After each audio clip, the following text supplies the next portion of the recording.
बिहार के शिक्षकों के लिए वेतन से जुड़ी ऐसी खबर सामने आई जिसका सीधा असर हर महीने मिलने वाली रकम पर पड़ सकता है। सवाल है, आखिर कितना बदलाव हुआ है, क्या बदलाव हुआ है, किन शिक्षकों को इसका फायदा मिलेगा? पटना से जारी एक नए निर्देश में इसका जवाब सामने आया है। तो क्या कुछ फायदा है, जानिए हमारे से विस्तार से। नमस्कार, एक न्यूज़ 24 देख रहे हैं आप, मैं हूं आपसे ड्यूटी।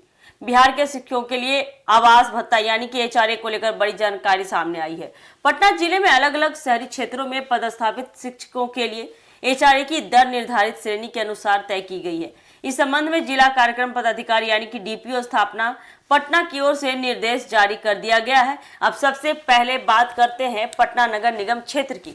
यहाँ कार्यरत शिक्षकों को सबसे ज्यादा एचआरए का लाभ मिलेगा। पटना नगर निगम क्षेत्र में पदस्थापित शिक्षकों के लिए आवास भत्ते की दर 20% निर्धारित की गई है, यानी संबंधित शिक्षकों को उनके वेतन के साथ निर्धारित नियमों के अनुसार 20% की दर से एचआरए मिलेगा। वहीं मोकामा नगर परिषद क्षेत्र में कार्यरत शिक्षकों के लिए एचआरए की दर 10% तय की गई है। इसका मतलब यह है कि मोकामा नगर परिषद क्षेत्र में पदस्थापित शिक्षकों को वेतन के साथ 10% की दर से आवास भत्ता मिलेगा। यहाँ ध्यान देने वाली बात यह है कि एचआरए की दर सभी जगह एक जैसी नहीं होगी। संबंधित शिक्षक जिस शहरी क्षेत्र में पदस्थापित हैं, उसी के आधार पर आवास भत्ते की दर लागू होगी उनके लिए। इसलिए पटना नगर निगम और मोकामा नगर परिषद में कार्यरत शिक्षकों के लिए अलग अलग दर निर्धारित की गई है।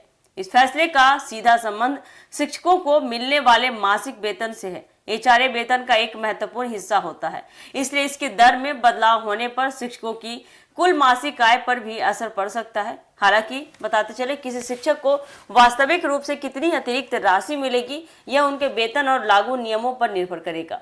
जिला कार्यक्रम पदाधिकारी स्थापना पटना की ओर से जारी निर्देश का उद्देश्य निर्धारित श्रेणी के अनुसार शिक्षकों को आवास भत्ते का लाभ देना है।